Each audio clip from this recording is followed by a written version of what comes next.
Good morning, brothers and sisters. Welcome to CCBC's online worship service. To start, let me read to you Psalm 117. Psalm 117. Praise the Lord, all you nations. Extol him, all you peoples. For great is his love toward us, and the faithfulness of the Lord endures forever. Praise the Lord. Let us come to the Lord in prayer. Our Father in heaven, we extol you because indeed you are faithful through it all. Soften our hearts, open our minds as we listen to your word. In Jesus' name we pray, Amen.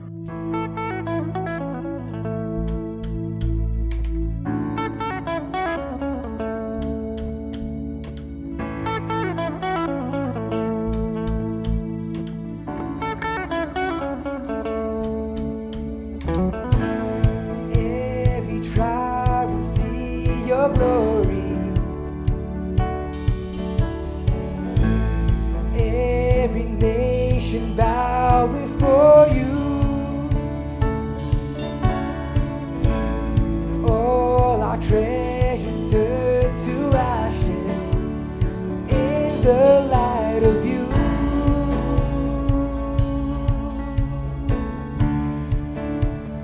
As we're singing, Lord Almighty, only you are worthy, worthy of it all. Every tribe will see your glory.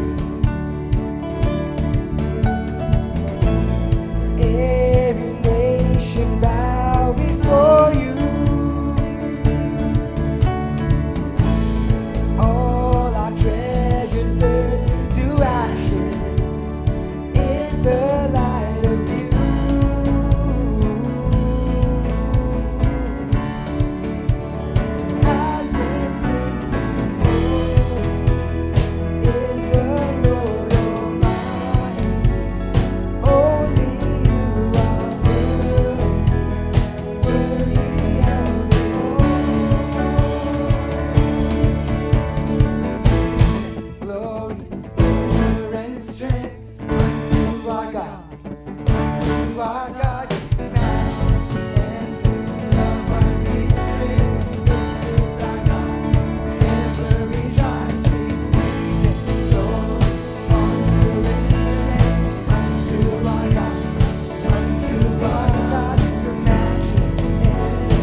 Unto our God, matchless love unrestrained.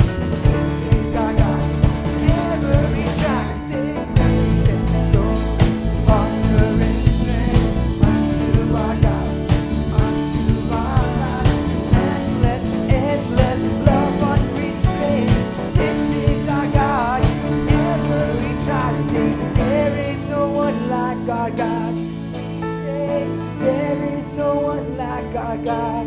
Whoa, there is no one like our God.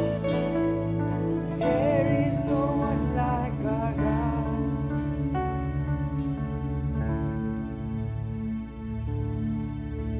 Truly, There is no one like you, O God. And so we offer our praise to you because our hope is found in Christ alone.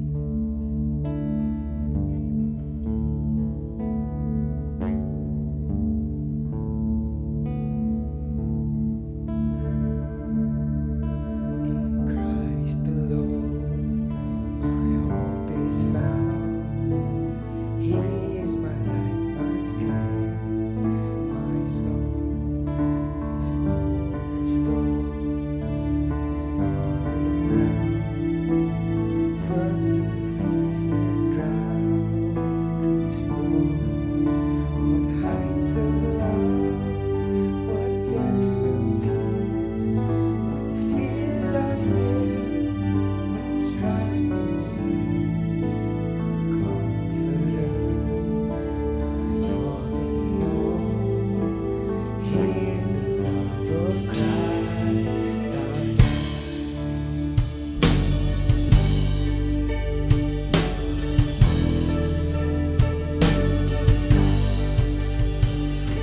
The ground His body lay, light of the world by darkness slain, thirsting for glorious day, up from the grave He rose again. As He stands in victory, since curse has lost its grip on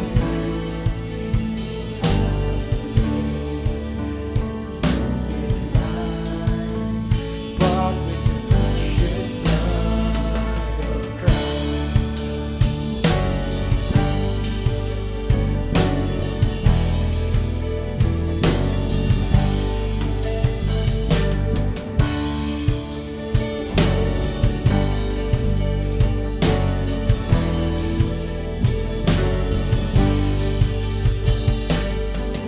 I find my strength, I find my hope, I find my help in Christ alone. When fear has set, when dark has fallen, I find my peace in Christ alone. I give my life, I give my all, I sing my soul to Christ alone. The King of Kings, the Lord of Lords, all heaven sings to Christ alone.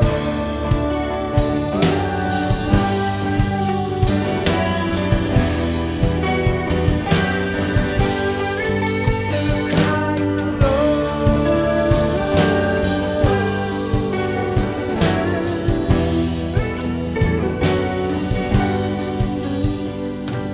Jesus paid it all.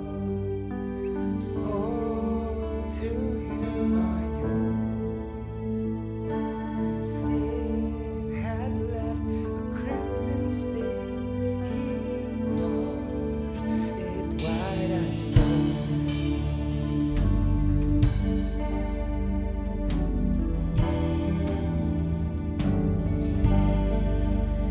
And when before the throne I stand in Him complete, Jesus died my soul to save.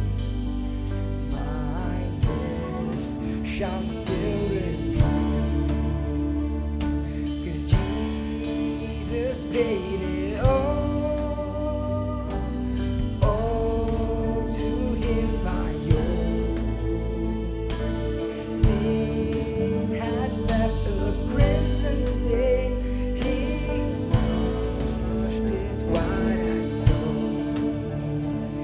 Sin had left a crimson stain. He washed it white as snow.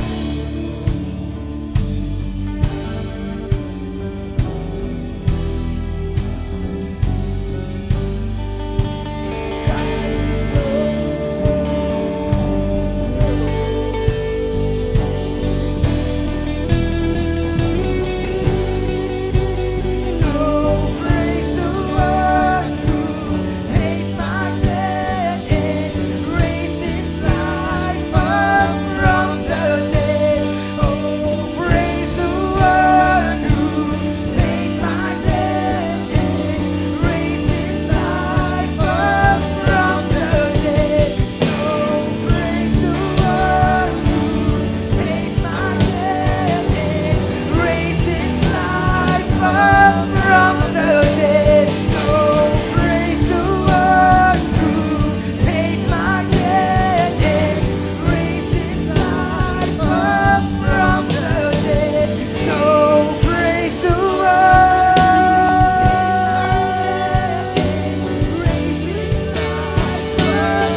Dear Heavenly Father, thank you, Lord, that you have paid it all for all of us. Sorry, Lord, for all the things that we have done for the past 4 months, 5 months, Lord. We have struggles in life. Sorry, Lord, that we have less faith. Now we come into your presence, Lord, asking for your forgiveness. May your grace continuously lead us and guide us. Thank you, Lord, for how we have been protected, how many of us have been cared for, how you lead each one of us in the struggles when we are home, when we are with our family, that we treasure our relationship. Thank you, Lord, that you would be leading us continuously, having a relationship with you, worshiping you, loving you, consistently asking, Lord, that you would be there in taking control of our lives. Lord, you are the one who is leading us, created us. You are the one who would be continuously flowing grace upon grace, protection upon protection, Lord. May you continuously lead us to have faith in you, that you are in charge, and we know that you are the God that we will continuously be serving. In Jesus' name we pray. Amen. Our scripture reading for today is found in James chapter 1. James, a servant of God and of the Lord Jesus Christ. To the 12 tribes scattered among the nations, greetings. Consider it pure joy, my brothers, whenever you face trials of many kinds, because you know that the testing of your faith develops perseverance. Perseverance must finish its work so that you may be mature and complete, not lacking anything. If any of you lacks wisdom, he should ask God, who gives generously to all without finding faults, and it will be given to him. But when he asks, he must believe and not doubt, because he who doubts is like a wave of the sea, blown and tossed by the wind. That man should not think he will receive anything from the Lord. He is a double-minded man, unstable in all he does. The brother in humble circumstances ought to take pride in his high position, but the one who is rich should take pride in his low position, because he will pass away like a wild flower. For the sun rises with scorching heat and wither the plant. Its blossom falls and its beauty is destroyed. In the same way, the rich man will fade away even when he goes about his business.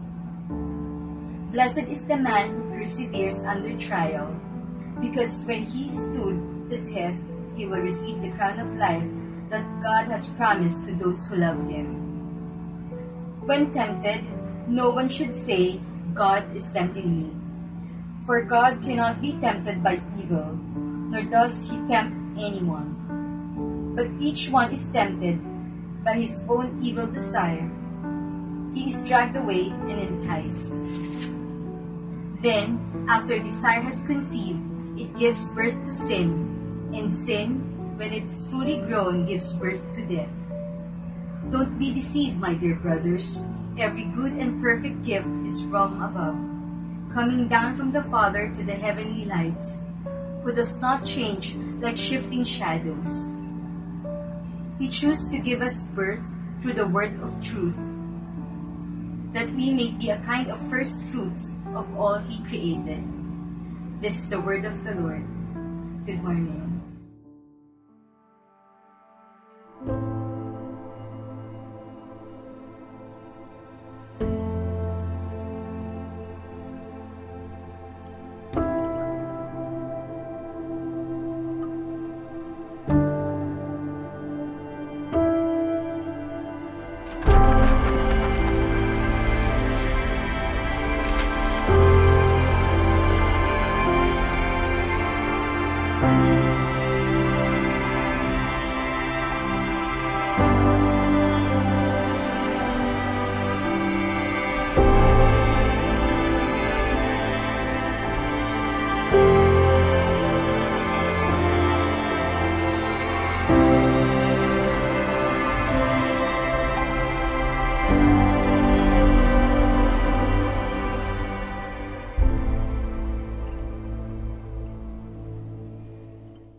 Brothers and sisters in Christ, good morning. This morning, we'll be talking about the theme, the church defined. And our subtopic for this specific Sunday is that we are the body of Christ. Probably in order for us to better understand this or clearly understand what the meaning of the church is, we'll give you some details about it. Now, whenever we talk about the word church, usually we refer to the building for good reason. In the German, they use the word Kirche, referring to the structure. It is considered to be the house of prayer. It is considered to be the building where worship is being done. And definitely it's called in the community as the house of God. But if you look at the New Testament concept of the word church, it does not talk about the building. The word that is used is ecclesia, where we get the Filipino word iglesia. It talks about the assembly or the congregation. By the way, when we talk about the word church, there are two types. We have what we call the local church. The local church is a congregation of people in a specific time frame.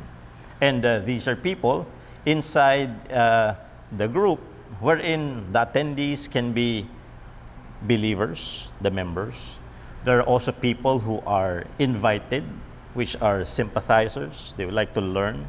There are seekers. And there are those who are yet non-believers. So this is the local church. But then when we talk about the universal church, the composition, all believers, these are the believers in the whole time period of the history of the world, meaning the composition of all believers at all times. Now, whenever we talk about the word church, we have to understand that there are some specifics when it comes to the usage of terms. The members of the church usually are addressed as saints. Yes, you heard me right, the word saints. Now, the typical usage of the word saint is not really the biblical one. Why? Because we seem to have this understanding that if a person is a saint, it's somebody who has already died and has been canonized by an institution like some kind of denomination, and then somebody who can pray for you and you can worship. That's not the biblical usage of the word church. For example, when Apostle Paul wrote his letters to different congregations in the Gentile territory, he wrote to the saints of Colossae. The word saint refers to a living Christian. If you as a person, you accept Christ as personal Lord and Savior, you are a saint. And that's the proper usage coming from the Bible itself. So, saints are living believers. Now, another is the word holy. Sometimes we don't like that word because we're thinking people who are holy are perfect, they are sinless. No. The word holy in its generic usage means to be set apart, which means we are people who represent Jesus. If there are people who don't, we do. We represent Him. We believe in His teachings. And whenever we talk about being set apart, if the world follows a specific lifestyle, we call it worldliness or secular way of living, we live in a sacred way of living, meaning we look at God's teachings, we follow the model of Jesus, we follow His commands, and we follow the instructions that are being given there. That is basically the life of those who are holy or set apart to live, to represent Jesus Christ. That's why we are Christians. And remember, from 1 Corinthians chapter 12, whenever we talk about the body of Christ, there is only one head, and that is Him, Jesus Christ. And we are parts of the body, which means the intention of being part of the church, yes, indeed, primary to that is because you are saved because of Jesus Christ. You are given salvation. But also, we have an obligation, and part of that is to serve, because we will be part in spreading the Word of God. That's why we are part of those who will be witnesses for Him. And second, we will also live out His will, because the idea of expanding the kingdom of God is that we will show the lifestyle, the model, the difference of how it is to follow our Lord and Savior Jesus Christ. Now, I have specifically chosen the book of James, the first chapter, because if you look at the history of this particular book, maybe it's worth noting, no? It's a form of a trivia. What is the earliest New Testament book that was written? According to Bible scholars, it's the book of James.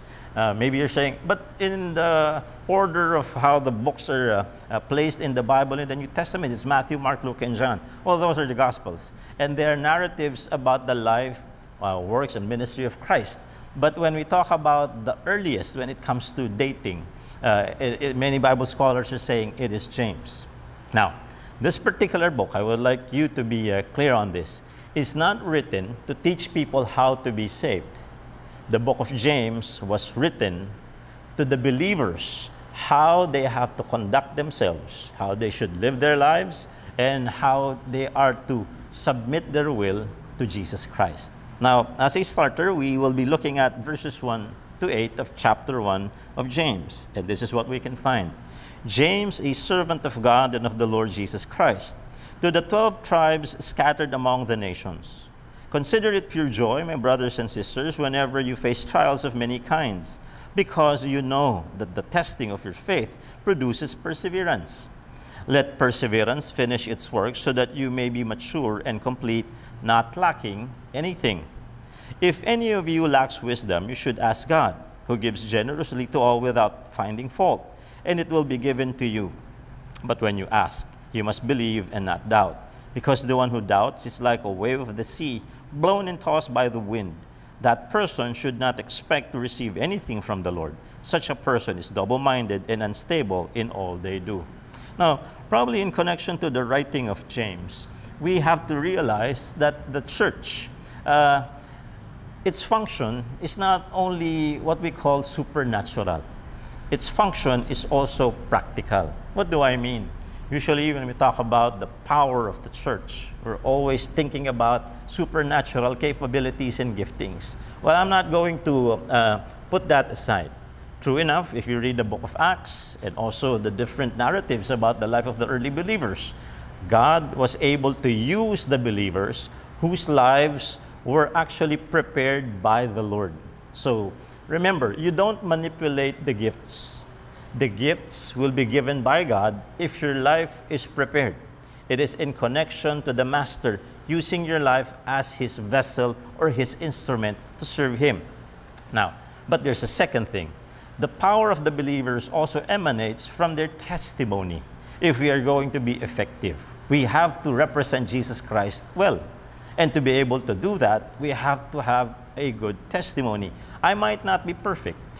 There will be some things that need to be added in my life. I am not perfect. Maybe there are excesses in my life that needs to be polished by Jesus. But I can be obedient. And that obedience is actually what is desired by God, because that is the goal of being Christ-like, obeying the will of the Father as we live our lives here on earth. Now, when James was written, it was written to teach us different topics. No? If you would like to see a parallel from the Old Testament, the similar book from the Old Testament is the book of Proverbs. The book of Proverbs is teaching the practical way to live out your faith in God. In the New Testament, James was also doing the same thing, teaching us how to live out the will of God, live as His church. That's the reason why there are diverse topics here, and it jumps from one particular subject matter to the other, because he's talking about how we apply these things. So the right teachings that we receive from the Lord should be converted to the right way of living, and this is the responsibility of being the body of Christ. Now, whenever we talk about the author James, we can draw there a very clear indication of what we need to do as the representatives of Jesus here on earth. Well, maybe you're asking, who among the James in the Bible, in the New Testament, are we talking about? Well, that's a good question. In the followers of Jesus, we find there are two James. One is James the Greater, and one is James the Lesser. James the Greater probably is taller or wide-bodied and probably much older. And when we say James the Lesser, it does not mean that he has lesser capabilities, but probably not as big as the other one, not as tall as the other one, or most likely younger compared to James the Greater. But none of them was considered to be the author. The possible author is the half-brother of Jesus. Yes, you heard me right. Jesus had brothers. Of course, when we say half-brothers, of course, Jesus' conception is different. Through the Holy Spirit using Mary as the earthly vessel for the birthing of Jesus Christ. And when we talk about James, even Jude, they're actually born out of the relationship, physical relationship between Joseph and Mary. But then, when we talk about James making himself known, it is a good thing that he made use of the word bond servant of Christ. Because as representatives of Christ, that is exactly what we need to do. To have our wills not over or superior from the will of Jesus Christ, not even equal. You cannot go against it. You have to be beneath it, meaning my will is submitted to the will of my Lord and my Savior. What He bids, I will do. I will obey what He wants. That's why He made use of the term bondservant. He could easily have said, I am the half-brother of Jesus. But He did not do that. He is a bondservant of Jesus Christ. Second, it's worth noting, it is not Peter who is the first leader of the Christian congregation in Jerusalem. Because some people are saying, well, when you look at the interaction between Peter and Jesus Christ, Jesus said, upon this rock I'll build my church. Everybody's thinking that he is actually referring to Peter, since the name Peter means Petros or rock. But he's talking about big rock. The term is Petra, and Jesus is actually talking about himself. The foundation of the church is no other than Jesus Christ himself. And just to fix our facts in connection to the New Testament, especially focusing on the book of Acts. The earliest leader of the Church of Jerusalem is not Peter, but James, the one who wrote this. And he wrote this to the believers. Maybe you're thinking, but you read earlier, it's for the 12 tribes of Israel scattered all over the world. Remember, the early congregation in Jerusalem was primarily composed of Jewish people. But eventually it extended to the Gentiles. So during this time, it was a limited population, and they were primarily Jewish. That's why he was talking to them in this way. But if you take it in greater context, it's referring to the members of the body of Christ, which includes us today. And this is how James is instructing them and in conducting their lives, how they behave in connection to teachings that they receive. So first responsibility of the believers. We are vessels of God's truth. So I am a member of the church. I am a member of the body of Christ, of the assembly that will represent Jesus. I have to accept I am a vessel of God's truth. And why is this important? We are called chosen ones. Sometimes we limit the use of the word chosen to salvation for good reason. It is the Lord who basically granted us salvation because He's a gracious and merciful God. And we did not add anything to it. He perfected it and handed it over to us. And that's how we see it in our belief system. But the word chosen is also extended in its usage. I was chosen to be used by the Lord to expand His kingdom on earth, to testify to Him, to His glory, and I also should share His truths to people so that they too will come to a saving knowledge of Him as Lord and Savior. We are chosen to live out His will here on earth. So we always see the word chosen. Another, the beauty here of reading the book of James. Whenever we talk about Christianity, we have this term, it's Judeo-Christian, meaning we share a history with the traditional Jewish religion. But then, our Christianity is totally different from their tradition, especially in Judaism. The study of Scripture, the formal study of Scripture, is a preoccupation for men.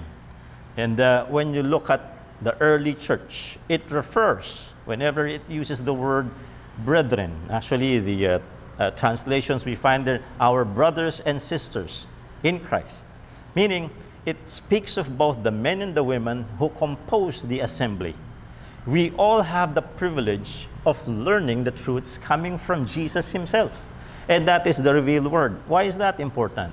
Because we are all basically corrupted with sin. And because of that sin, we are basically blinded by falsehood. And so we need the truth to open up our eyes to truth or spiritual reality so that we will be set free.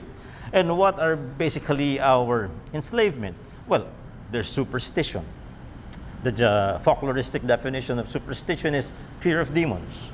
And you believe certain things based on customs and traditions that basically kept you from being progressive or doing the will of God.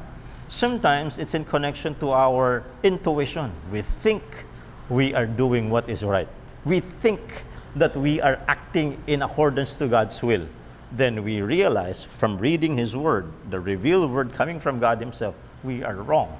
Then we change our ways. And as we live out His truth, we become the living epistles ourselves. People who are not yet interacting with the Word of God can practically see the way we live it. If we model or we follow the example of Christ, we can actually lead them to a life of surrender to Jesus. Remember Apostle Paul when he said, imitate me as I imitate Christ. So this is our responsibility. As we learn, we live it out, and we teach it to others. We evangelize. We also help them grow in the faith to mature. We disciple. This is very important. This is part of the ministry and the function of the church. Now, in connection to that, whenever we look at the men and women, they're given the privilege of learning, that they're given the responsibility to basically live it out. Two fancy words. The first one is called orthodoxy. Orthodoxy is right teaching. But in Christianity, it's coupled with the word orthopraxy, where we get the word practice. Right teaching should be translated to right way of living. And this is what's expected of a believer. Now, it is also stated here. Sometimes people are asking whenever they read James chapter 1. He speaks of those things about being a bondservant, chosen ones, brothers and sisters. Then he suddenly jumps to testing that produces perseverance. Well, he's basically talking about the Christian life. Now, in the Christian life, there are these two experiences in general. A time of blessing. When you're blessed by God, we know as members of the body of Christ, there is a responsibility of proper stewardship. We are not owners. I don't own anything. Everything that I have is simply given to me by God to take care of. He's the owner, I'm the manager, I'm a steward. Members of the body of Christ, being vessels of His truth, we need to understand what our part is. We take good care of these things because we will be giving an accounting of Him, of ourselves to Him later on in the future as we meet Him. And there's a second thing. There's also a time of testing.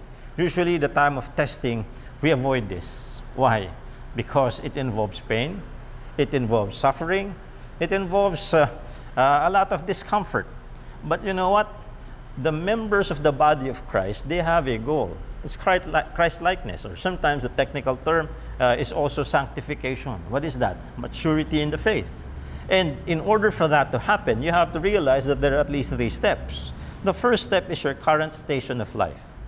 Maybe it's ignorance. You still don't know what God wants. You have not been engaging yourself in reading the Word. Second, maybe in your condition now, you are immature. You have not yet developed the proper character, the proper relationship with the Lord. And so what needs to happen? You have to reach the third level. And what is that third level? It's called your destination. The maturity that you want, the developed faith and character is achieved. But before you get to step 3, you have to pass through step 2. And step 2 is called the process. James is simply saying, we are not exempted from the process. I have to clarify that. Why? Because some years ago, I had this chance to pray for a lady. After the worship service, she approached me and she wanted me to pray for her. She wants to be strengthened in the faith. Well, I prayed that the Lord strengthen her in times of crises, trials, uplift her when she's discouraged. I didn't realize in the middle of the prayer, she already opened up her eyes and then told me afterwards, I don't like your prayer. So I asked her, what do you want? Well, I want all the trials, the problems to be taken away so that my life will be peaceful. I said, if that's the way you view it, probably you have to look for another pastor to pray for you because I don't believe in that. There's nothing stated in Scripture that the trials will be taken away. The promise is, I will never leave you nor forsake you. So the process is part of it. God can use the trials and the testing. And that's exactly what James is doing. As the members of the body of Christ, you have to be thankful that despite of the suffering, it will produce in you perseverance, development of our faith and character. Also, he spoke about wisdom. And why is this important? You know, wisdom is not academic know-how.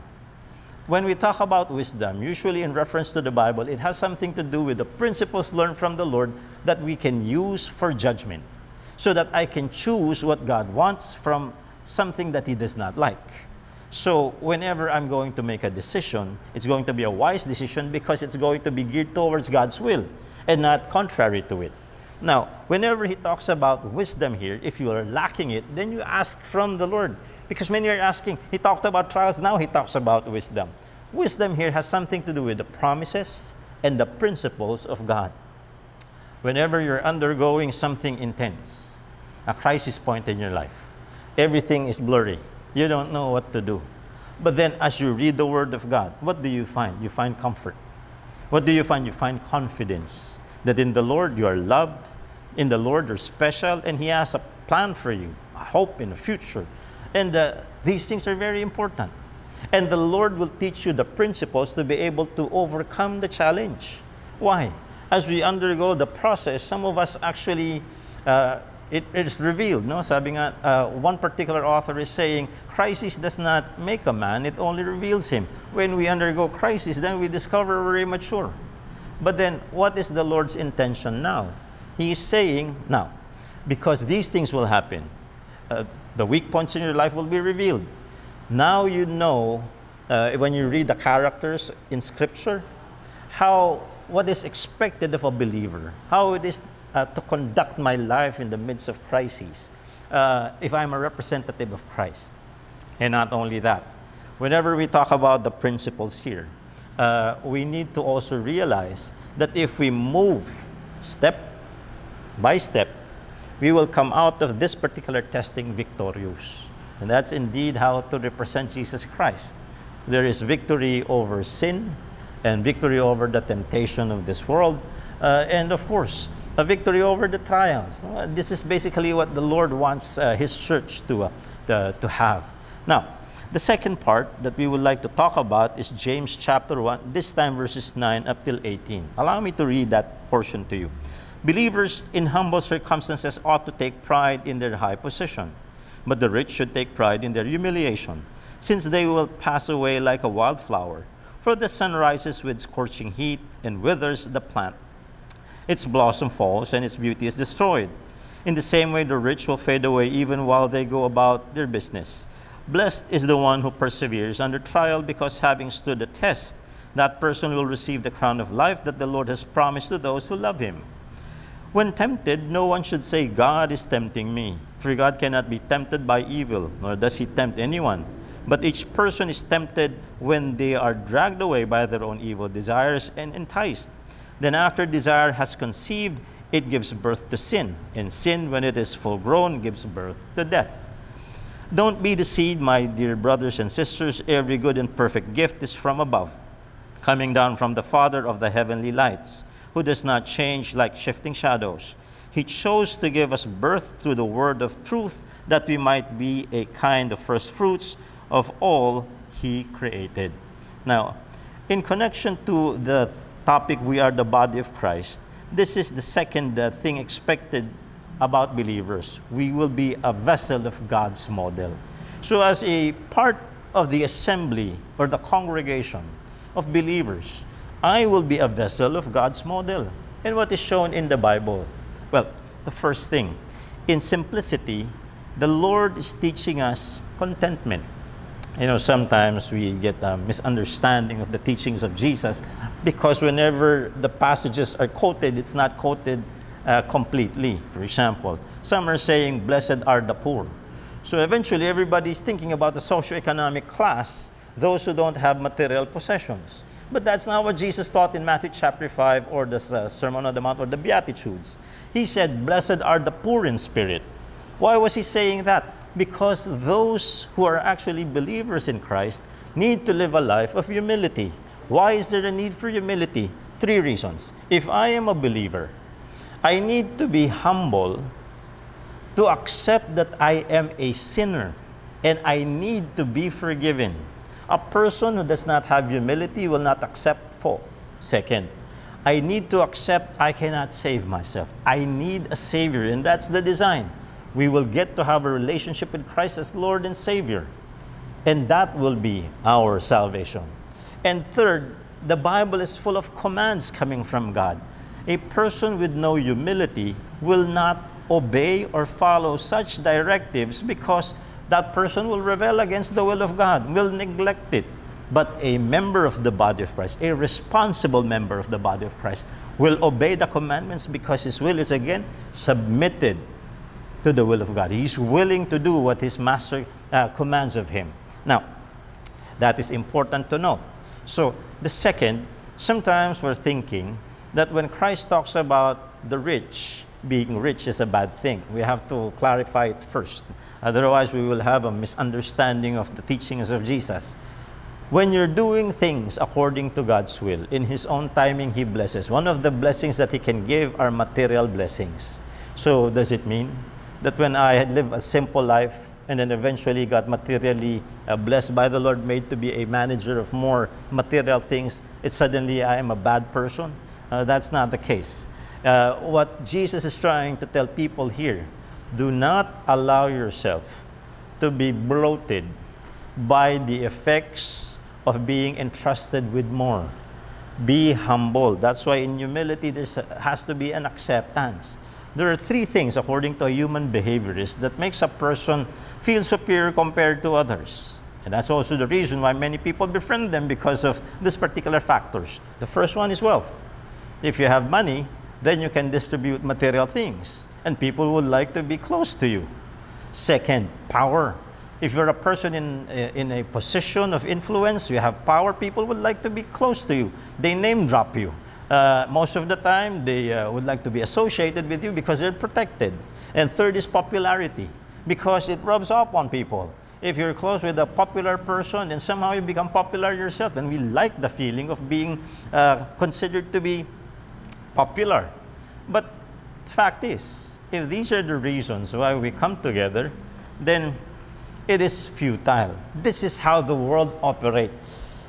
If we are to have a life in accordance to the will of Jesus Christ, we have to understand, in His sight, the equalizing effect is this: we are all sinners saved by His grace. And this is the model. And secondly, that's the reason why, if you jump to chapter 2, even James is saying there has to be no favoritism. That's why in Galatians 3 verse 28, Apostle Paul spoke, in Christ there is neither Greek nor Jew, slave nor free, male nor female. Meaning, in Him, we all have, being His children, equal advantage of gaining access to the blessings that He has for every child, for His children. If you're His child, you will have that blessing. And second, we are all sinners saved by His goodness. So, meaning we're simply recipients of what God extends to us. So we're all equal in His sight. There is no one who's superior compared to the other. And then the third, in opportunity, thanksgiving. The members of the body of Christ will have the gratitude attitude. Every time that you are given something, you have reached a certain pinnacle of success in your life, you always give back the glory to Him. You know, in our evangelical faith, there are 5 things. These are Latin words that summarizes our faith. The basic elements is sola scriptura. The basis of our faith and practice should come from the Word of God. Sola fide. We have faith in Jesus Christ. Sola gratia. We are only saved because God has been gracious to us. Solus Christus. The only go-between or mediator between God and man, the only Savior, the only way, truth, and life is no other than Jesus Christ Himself. And soli Deo gloria. When we live our lives, we live it for the glory of our Lord and Savior. It is for the glory of God. So it's pretty clear. I am a vessel of God's model. It's not just a matter of learning the truths. They are beautiful teachings. It's not just a matter of knowing how to recite them. But that's good. You can tell others about it. But you also have the obligation as a member of the body of Christ to live it out. Now, the last part is coming from James chapter 1, verses 19 to 27. Allow me to read this. My dear brothers and sisters, take note of this. Everyone should be quick to listen, slow to speak, and slow to become angry, because human anger does not produce the righteousness that God desires. Therefore, get rid of all moral filth, and the evil that is so prevalent, and humbly accept the word planted in you, which can save you. Do not merely listen to the word and so deceive yourselves. Do what it says. Anyone who listens to the word but does not do it or do what it says is like someone who looks at his face in a mirror and after looking at himself goes away and immediately forgets what he looks like. But whoever looks intently into the perfect law that gives freedom and continues in it, not forgetting what they have heard but doing it, they will be blessed in what they do. Those who consider themselves religious and yet do not keep a tight rein on their tongues deceive themselves, and their religion is worthless. Religion that God our Father accepts as pure and faultless is this: to look after orphans and widows in their distress, and to keep oneself from being polluted by the world. So, aside from the body of Christ being a vessel of God's truth, being a vessel of God's model, we are also a vessel of God's blessings. Now, in connection to that, what's the blessing of God? The transformation of the members of the assembly. Well, all of us, we have handicaps in our lives. Some in connection to character, some in connection to know-how. And the Lord, in His graciousness, is also dealing with us and improving us, teaching us what we need to learn, and molding our lives so that it will be fitting to represent Him. Here, James is saying, if you're a member of the assembly, take care of how people see you. But it has to be with integrity. By the way, the word integrity came from the word integer, a math word. It means whole, meaning what you believe in the inside should be manifested on the outside. You cannot make it just a facade. You just make people see you and you act like you're okay, but inside you don't really agree with the principles. It has to be consistent. What you accept in your mind, in your heart as truth, you have to live it out. And this is the expectation. So even in our lives, members of the body of Christ should manifest the fruit of the Spirit. When James talked about anger, he talked about the righteous anger of God, which is right because He's angry at sin and what we're doing that is self-destructive. He needs to correct us. But man's anger, which most of the time comes from impatience and selfishness, has to be corrected. And that's the reason why the Lord is telling us in Galatians chapter 5, part of the 9 fruit of the Spirit, we have to have self-control. Very important. Another, we also have to understand that we need to be listeners of the Word. And as we listen, we have to do it. Why is it important? It's hard to do something that you don't know. Meaning you have to be informed first before you can actually apply something. And it's hard to say that I'm applying the word or I know the will of God and live it out if you're not even properly educated about it. So it goes hand in hand. I have to learn from it before I can live it out. And this is the expectation of the members of the body of Christ. And also, we have to practically express it. Remember the teachings, the summary of the commandments from Mark chapter 12, verses 29 to 31. Love God above all and love your neighbors as yourself. And that's why James is even instructing. We care for those who are also in need. Part of our service and our Christian witness. So remember, the church is defined by the first leader, James. That's why he instructed them on how they should live their lives in a practical and contextual manner. Meaning in their time, during the time of persecution, they have to show that they are people who are still with conviction. Never turning their backs from their mission. Never turning their backs from their master. And this is something that we should also apply today. So brothers and sisters, you are a member of the body of Christ. Learn from the Word of God and live it out. God bless you all and good day.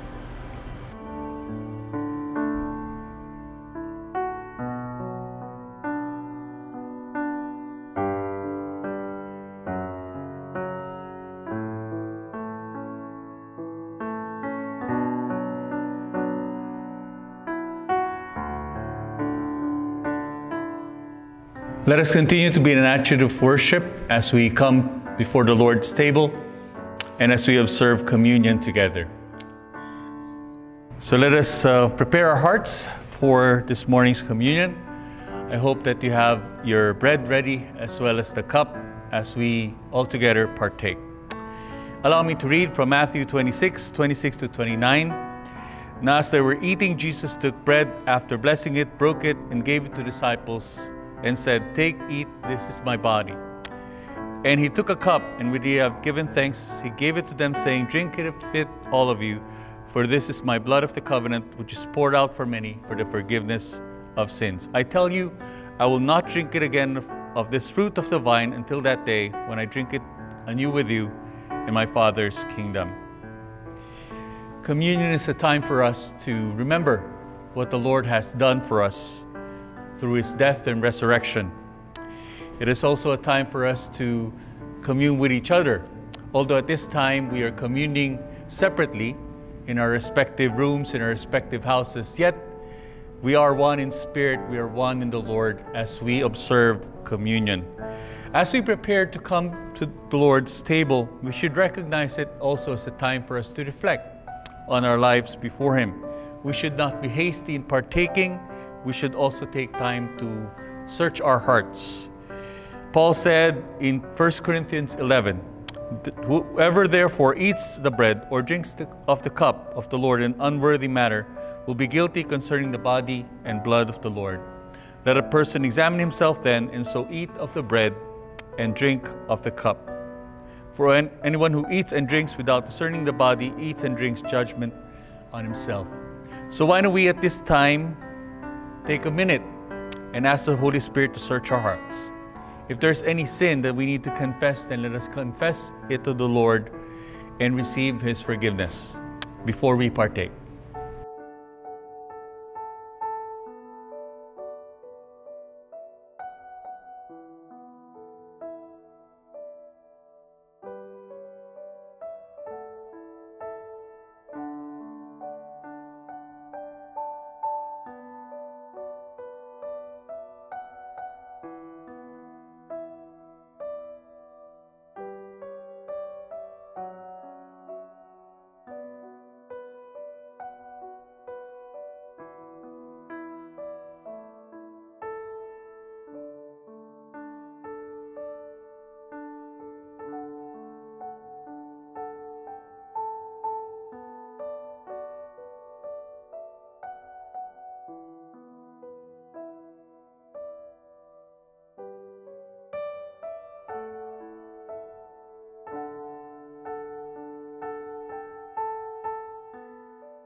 Let us come to the Lord in prayer. Heavenly Father, as we have confessed our sin before you, we thank you, Lord God, for the forgiveness that is ours through your Son, Jesus Christ. And so, Lord, prepare our hearts as we partake of the bread and of the cup as a symbol of your body and the blood of Christ that was shed for the forgiveness of our sins. This is our prayer in Jesus' name. Amen. Paul said in 1 Corinthians, "For I received from the Lord what I also delivered to you, that the Lord Jesus, on the night when He was betrayed, and when He had given thanks, He broke it and said, 'This is my body which is for you. Do this in remembrance of me.'" Let us all partake of the bread.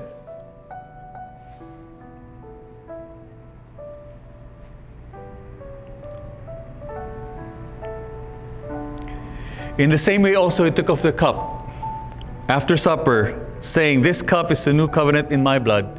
Do this as often as you drink of it in remembrance of me." Let us all partake of the cup.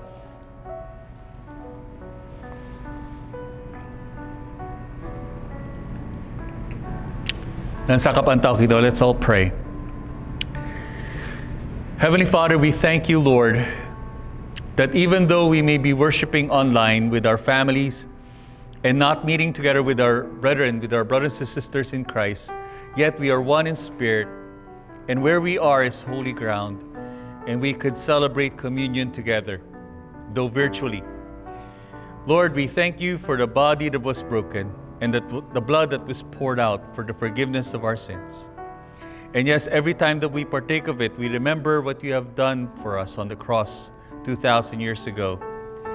And not only do we do this in remembrance of what you have done, but we look forward to that day when we will partake of it anew with you in your kingdom as you return once again for your church. Father, again, as we have partook of this bread and of this cup, we thank you for the new life that you have given to us. And may we also be responsible in sharing that new life to others, that they too may be able to partake of the bread and of the cup as they surrender their lives to you. This is our prayer in Jesus' name. Amen. Mark chapter 12, verses 41 to 44. Jesus sat down opposite the place where the offerings were put and watched the crowd putting their money into the temple treasure. Many rich people threw in large amounts, but a poor widow came and put in 2 very small copper coins, worth only a few cents. Calling his disciples to him, Jesus said, "Truly I tell you, this poor widow has put more into the treasury than all the others. They gave out of their wealth, but she, out of poverty, put in everything, all she had to live on. However much you're giving today, know this: God is not looking at what's in your hands, but what's in your heart." You may refer to the church's online platforms for your tithes and offerings. So brothers and sisters in Christ, let's pray. Dear Heavenly Father, we thank you because of your graciousness. We receive blessings small and great because you're good to us. You're a faithful Father, and you have been showing your love to us in different ways, depending on our needs, and you're also instructing us, Lord, to obey your will. And thank you for the privilege of worshiping you and being given a chance to represent you into this world. And we thank you, Lord, because indeed, as we have been learning from your truths, we are set free from the bondage of sin, set free from the deception of the enemy, set free from our own malicious way of thinking. And we are being given clear and identified instructions on how we should live our lives, not only as individuals, but being part of the assembly that represents you, the Christian church. Lord, we're praying that you empower us. On our own, we are weak, but we believe in your empowerment. And thank you for the grace that you will be the one who will be the source, not only of our internal change, but you will also be the source of our courage, and you are the source of our testimony. To him who is able to keep you from stumbling and to present you before his glorious presence without fault and with great joy, to the only God, our Savior, be glory, majesty, power, and authority through Jesus Christ our Lord, before all ages, now and forevermore. Amen.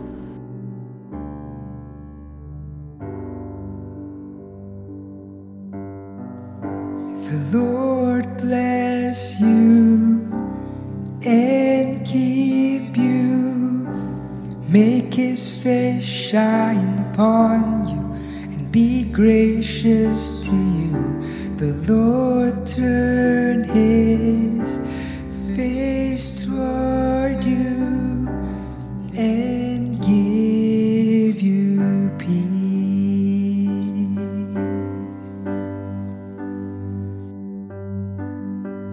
愿主赐福保护你，愿他眼光照你，举赐恩给你，愿耶和华脸转向你，赐你平安。